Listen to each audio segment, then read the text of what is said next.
तो बच्चों, आज हम दूसरा अध्याय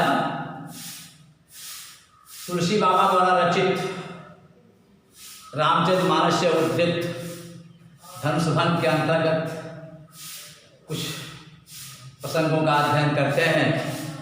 जैसा कि आप सब जानते हैं कि राम भक्ति धारा के प्रतिनिधि कवि महात्मा तुलसीदास जी एक महान कवि थे, जिन्होंने एक महाकाव्य लिखा है जिसका नाम रामचरितमानस है। रामचरितमानस है, चरित्र नहीं, रामचरितमानस है। उसके अंतर्गत बालकांड में संकलित और वहीं से अवतरित भगवान राम के चरित्र के कुछ अंश धनुष भंग के अंतर्गत हम और आप पढ़ेंगे। आओ पढ़ते हैं। प्रसंग का प्रारंभ तब से होता है जब धनुष यज्ञ में महाराज जनक शंकर जी के पिनाक को रखते हैं कि जो तोड़ेगा उसके साथ सीता का विवाह होगा। सारे देश देशांतर के राजा आते हैं, धनुष तोड़ नहीं पाते हैं। जनक उदास हो जाते हैं। अंत में भगवान राम का अवतरण होता है और वे अपने गुरु की आज्ञा से धनुष भंग करते हैं। इसी का मार्मिक प्रसंग है। आओ पढ़ा जाए। दोहा है, उदित उदय गिर मंच पर रघुबर बाल पतन विकसे संत सरोज सब हर से लोचन। बहुत सुंदर उदाहरण रूपक अलंकार का है, आप लोग याद कर लें। उदित उदय गिर मंच पर, जैसे सूर्य का उदय होता है उदयाचल पर्वत के निकट जहाँ के उदय होता है उसे उदयाचल कहा जाता है। और यहाँ राम का उदय कहाँ हुआ है? मंच पर। तो मंच रूपी उदयाचल पर, उदित उदय गिर मंच पर, मंच रूपी उदयाचल पर रघुबर बाल पतन भगवान बाल राम का उदय होता है। जैसे प्रातःकाल उदयाचल पर बाल सूर्य का उदय होता है, उसी तरह कवि कल्पना करता है कि मंच रूपी उदयाचल पर भगवान राम रूपी बाल सूर्य का उदय होता है। और जब सूर्योदय होता है प्रकृति प्रसन्न हो जाती है। उसी तरह जब राम रूपी सूर्य का उदय वहां होता है तो कवि लिखता है विकसे संत सरोज सब।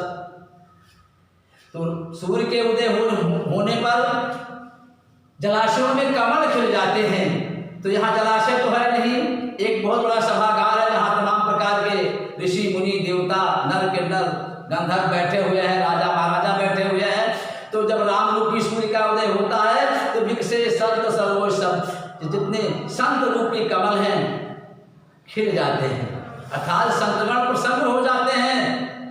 और हर से लोचन रिंग, और क्योंकि कमल पर भंवरे मरवाने लगते हैं सूर्योदय होने पर। तो राम के उदय होने पर मंच पर, राम के प्रकट होने पर संत के हृदय खिल जाते हैं, हृदय रूपी कमल खिल जाते हैं और उनके आंखें रूपी भंवरे प्रसन्न हो जाते हैं। आंख रूपी भंवरे प्रसन्न हो जाते हैं, अर्थात संत जन प्रसन्न होकर के बड़े प्रेम से राम को देखने लगते हैं। आगे,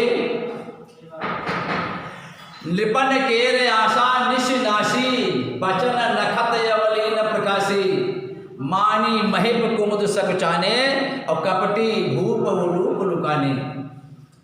अब सूर्योदय होने पर क्या होता है? कुमुद सकचाने, जो कुमुदनियां हैं जो रात में खिलती हैं वो संकुचित होकर के बंद हो जाती हैं। उल्लू पक्षी जो रात में विचरण करता है प्रातःकाल सूर्योदय होते ही वो जंगल में छिप जाता है। ठीक उसी तरह जब भगवान राम रूपी सूर्य का उदय होता है तो कवि लिखता है कि नृपन के आशा निशिनाशी, सारे राजाओं की जो आशा रूपी रात थी, अज्ञान में डूबे हुए थे कि धनुष हम तोड़ेंगे, सीता का विवाह हमसे होगा, बड़ी आशा लगाए हुए बैठे थे। राम का प्राकट्य होता है, राम जी आते हैं तो सारे राजाओं की आशा रूपी रात नष्ट हो जाती है। नृपन केर आशा निशनाशी और बचन रखत अवलीन, अवली माने पंक्ति, कतार, लाइन। तो जो उनकी नक्षत्र रूपी पंक्तियां थी, वचन जो बढ़ बढ़ करके बातें बोल रहे थे, मानो रात में वो तारे थे उगे हुए थे। तो राम रूपी सूर्य का उदय होता है तो उनके आशा रूपी रात नष्ट हो जाती है और रात नष्ट होने पर तारे स्वतः नष्ट हो जाते हैं। तो जो बढ़ चढ़ करके बातें कर रहे थे कि धनुष हम तोड़ेंगे, सीता की शादी हमसे होगी, वो सब हतप्रभ हो जाते हैं, उनकी सारी आशाएं नष्ट हो जाती हैं। और राम के उस परम तेज को देखते देखते उनके मुंह से जो आवाज़ें निकल रही थी वह भी बंद हो जाती है, सब मूक हो जाते हैं।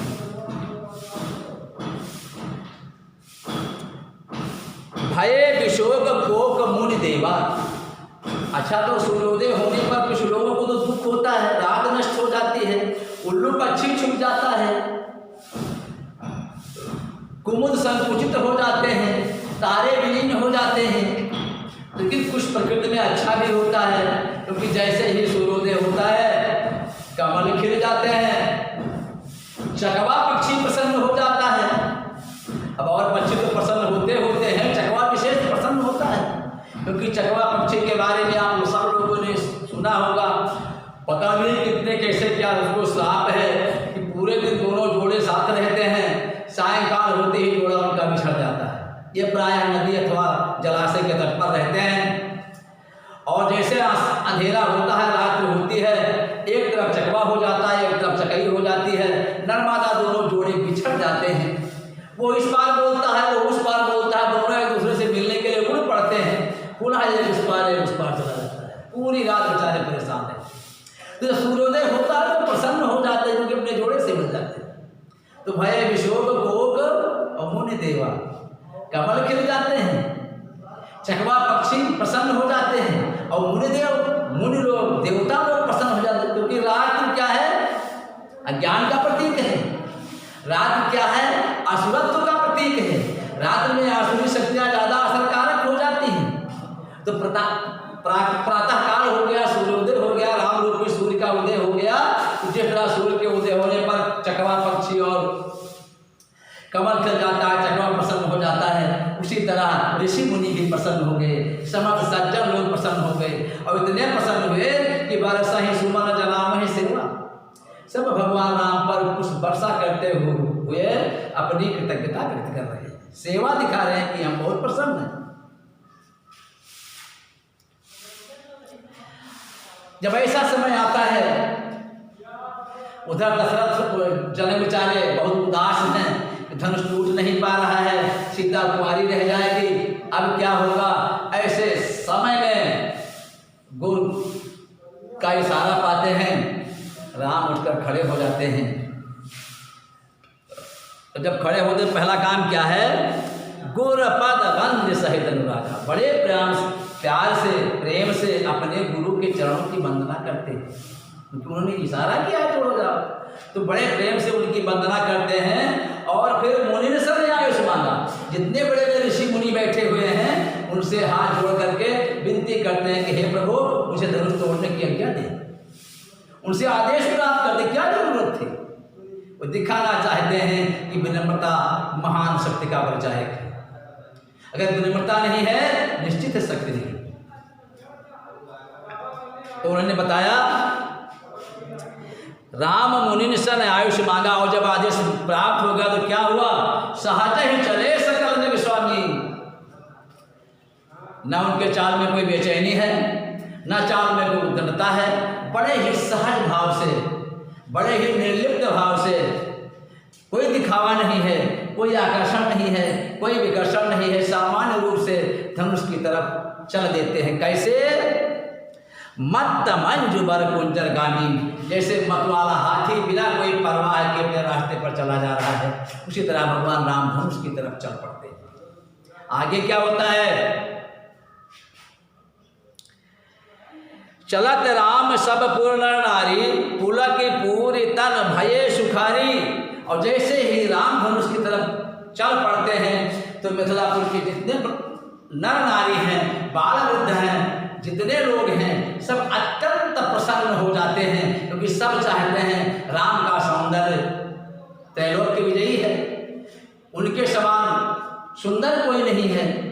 तो सब चाहते हैं कि सीता और राम की ही शादी हो। जब सारे राजा फेल हो जाते हैं, राम धनुष की तरफ चल पड़ते हैं, तो संपूर्ण मिथिलापुर के नगर निवासी अबाल वृद्ध सब प्रसन्न हो जाते हैं, बहुत सुखी हो जाते हैं। और करते क्या हैं? बंद पितर सुर सुकृत संभारे, जो कुछ पुण्य प्रभाव हमारे, सब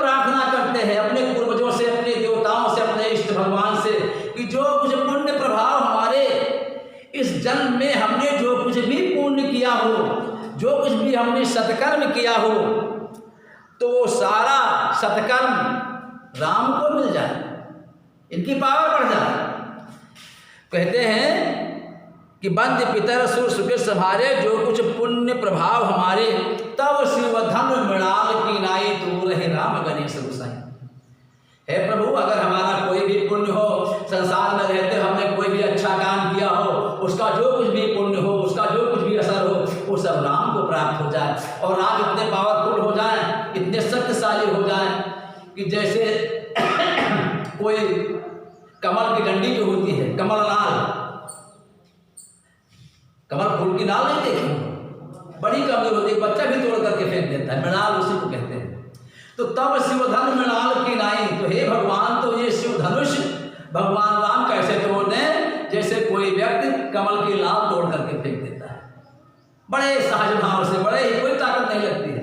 तो राम गणेश गोसाई, हे भगवान, अगर हमारे पुण्य प्रभाव जो कुछ भी वो सब राम को मिल जाए, और राम शंकर जी के इस कठोर भयानक धनुष को कमल के दंड की भांति तोड़ करके फेंक दें।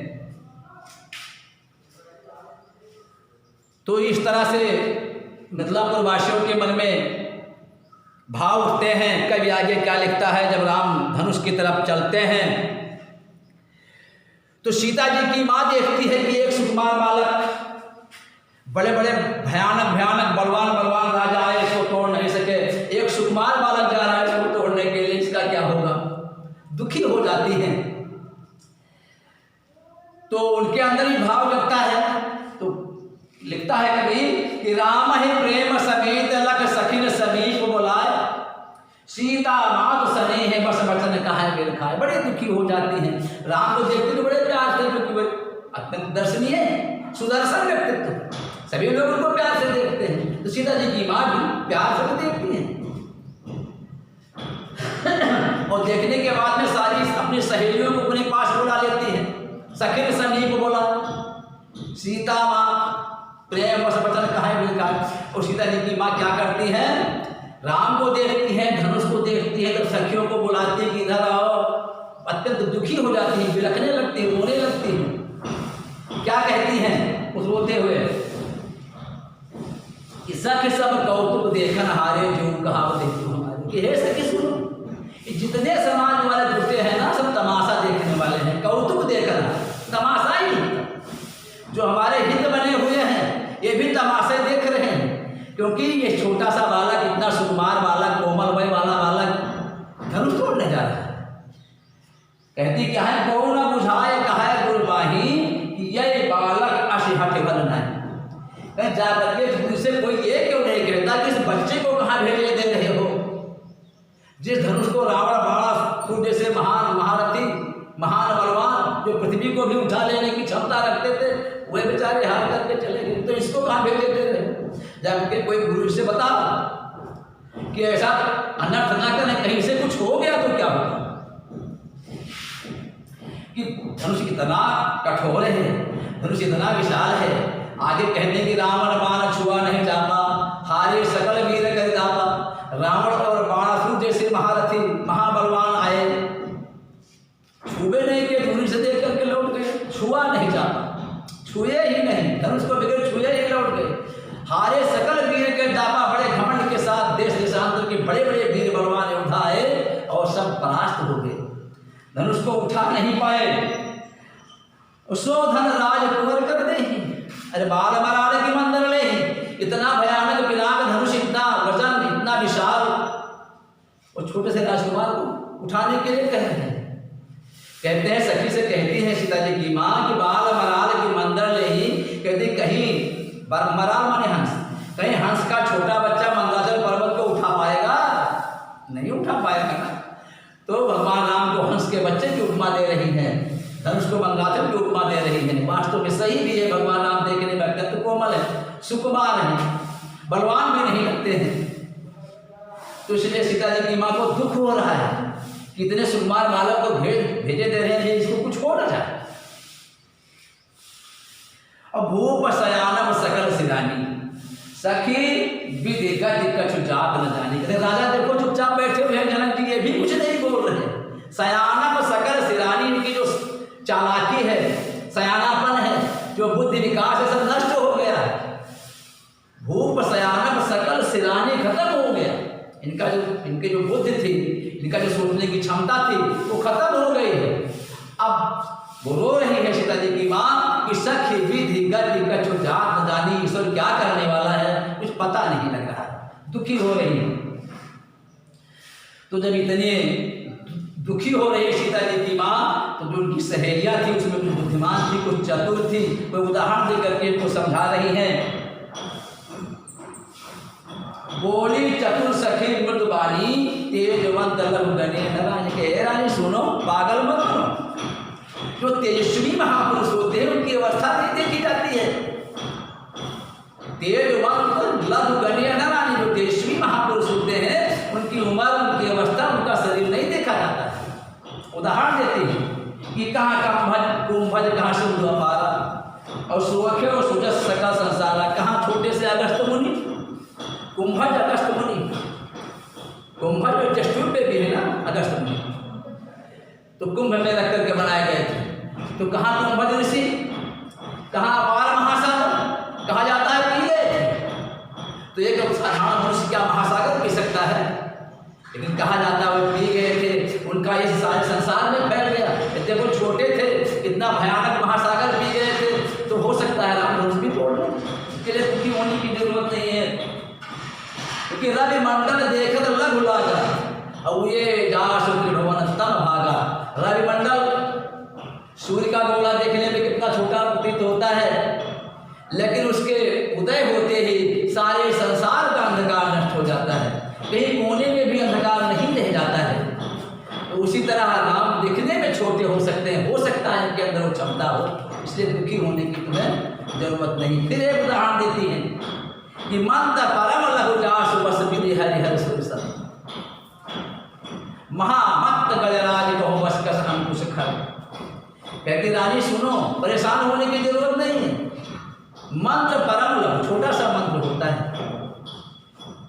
और उस छोटे से मंत्र के अधीन क्या होते हैं, विधि हरिहर सुरसर। शंकर भगवान, विष्णु भगवान, ब्रह्मा जी, जितने भी देवता हैं उस छोटे से मंत्र के अधीन होकर के दौड़े चले आते हैं। उस मंत्र को देखो तो क्या उठाते हैं उनके सामने। तो मंत्र परम लघु जासु बस विधि हरिहर सुरसर, बड़ा छोटा मंत्र होता है, उसके अधीन सारे ब्रह्मा विष्णु महेश सारे देवता उसके अधीन होकर के दौड़े चले आते हैं।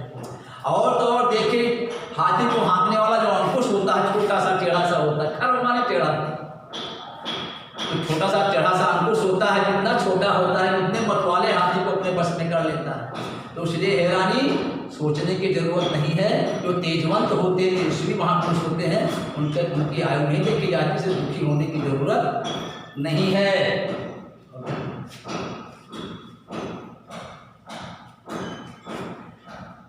आगे फिर उदाहरण दे रहे हैं कि काम कुसुम धनुषाय कलीने और सकल भुवन अपने बस की है।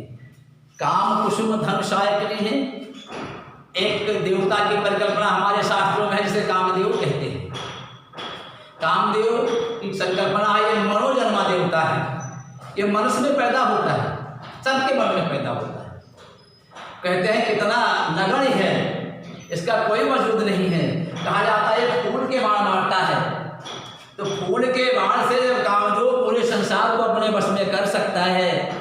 बड़े बड़े ऋषि मुनि, बड़े बड़े देवदानव, बड़े बड़े यक्ष किन्नर गंधर्व देवता मुनि ऋषि सारे जो इसके बस में है, सबको परास्त कर देता है। तो अगर वो मनोधर्मा देवता जिसका कोई वजूद नहीं है, पूरे संसार को व्यथित कर देता है, पथभ्रष्ट कर देता है, तमाम प्रकार की भावनाओं को जगा देता है, तो आखिर छोटे से राम क्या नहीं कर सकते। ये सोचने की बात नहीं है। देवतरे संसव अस जानी अभंग नहीं धनुष राम सुनरानी। से हे रानी सुनो, परेशान होने की जरूरत नहीं, हमारा तो मन कह रहा है कि चिंता उनका छोड़ो, राम धनुष तोड़ देंगे। तो सखी वचन सुन भय परतीति, मिटा विषाद बढ़ी अति प्रीति। जब सखियों ने इस तरह से कहा तो उनके मन का कुछ कम हुआ। तो जब कुछ कम हुआ तो राम के प्रति कुछ प्रेम भी बढ़ा, क्योंकि अब दामाद बनने जा रहे हैं ना, तो प्रेम कुछ ज्यादा बढ़ने लगा उनके अंदर से। इधर तो सीता जी की माँ की ये हाल है, उधर सीता जी का भी कुछ चित्रण का भी करने वाला है कब लिखता है कि तब राम ही विलोक वैदेही और सभा हृदय बिनवत जहते ही। यद्यप दोनों स्थितियां समानांतर चल रही थी, लेकिन कवि को तो एक एक बात लिखना है ना। सीता की माँ में के हृदय में जो बात थी पहले उसे लिखा, अब सीता जी क्या सोच रही है उसको कवि लिख रहा है। कि तब राम है विलोक वैदेही, तब सीता जी जब राम को देखती हैं, उनके उस सुंदर सुकुमार शरीर को देखती हैं, उस धनुष की भयंकरता का सोच करती है, अनुमान करती है, बहुत डरी हुई है हृदय में, डरी हुई हैं तो क्या करती हैं, विनोद जहिते ही, जय देवता याद में आएगा, जिस देवता की याद होती है उसी की प्रार्थना करने लगती है। जब व्यक्ति अधिक व्यथित होता है, अधिक दुख में पड़ता है, विपत्तियों में पड़ता है, तो ये अगर हे भगवान, हे हनुमान जी, हे दुर्गा जी या नाना प्रकार के देवताओं को लगातार स्मरण आता है, उसी मनोवृत्ति में सीता जी भी हैं। बड़े दुखी हृदय से सबकी प्रार्थना करती हैं। तब उनको याद होता है कि हमने तो भैया गौरा जी की बड़ी पूजन किया है, चलो उन्हीं से प्रार्थना करते हैं। तो बड़े चालाकी से प्रार्थना कर रही है, मन ही मन मनाओ अपरानी कि हो प्रसन्न महेश भवानी। फिर क्या बोलते हैं कि मैंने बड़ी तुम्हारी पूजा की है, हे शंकर जी की अर्धांगिनी माँ भवानी, तुम प्रसन्न हो जाओ। करो सफल आपन सेवकाई, कर हित हरहु चाप गरुआई। हमने आज तक आपकी सेवा करी है, हमने आज तक आपकी पूजा करी है, हमारे ऊपर दया करते हुए, हमारे कल्याण के भाव को देखते हुए क्या करो, कर हित हरहु चाप गरुआई। जो धनुष का वजनपन है, भारीपन है, गुरुता है, उसे भाई कम कर दो। अब कम करने के लिए तो कह दिया, लेकिन फिर भी शंका है। कहते हैं भाई शंकर जी का को हमने कहा, पार्वती जी को कहा, बगल में गणेश भगवान बैठे हैं, उनकी हमने कुछ कहा नहीं हो सकता, वही ना मुझसे पारस कर काम गड़बड़ हो जाता। कहती कि वरदायक गणनायक वरदायक देवा, अब आज लगे तीनों तो सेवा आपकी भी हमने आज तक सेवा की है, साथ में ही तो तीनों लोग थे। तो बार बार विनती सुन में मोरी और करहु चाप गुरुता आदि थोरी। उनसे कहा कि धनुष की गुरुता कम करो। फिर गणेश भगवान से कहते हैं कि मैं बार बार आपकी विनती करती हूँ, आपकी भी हमने आज तक की सेवा किया है, क्योंकि आप सब एक साथ ही रहते थे, तो धनुष को बहुत हल्का कर दीजिए। करहु चाप गुरुता अति थोड़ी, बहुत थोड़ा कर दीजिए, धनुष थोड़ा वजन ज्यादा है। तो देख देख रघुवीर तन सुर मनाव धरती। बार बार राम जी की तरफ देखती हैं, बड़े धैर्य के साथ देवताओं से विनती करती हैं। और विनती करते वक्त होता क्या है, उनकी मनोदशा कैसी है, कब लिखता है कि भरे विरोचन प्रेम जल पुलकावली शरीर। आंखों में प्रेमाश्रु भरे हुए हैं, प्रेम के आंसू आंखों में भरे हुए हैं, और संपूर्ण शरीर रोमांचित हो रहा है, दर्शा।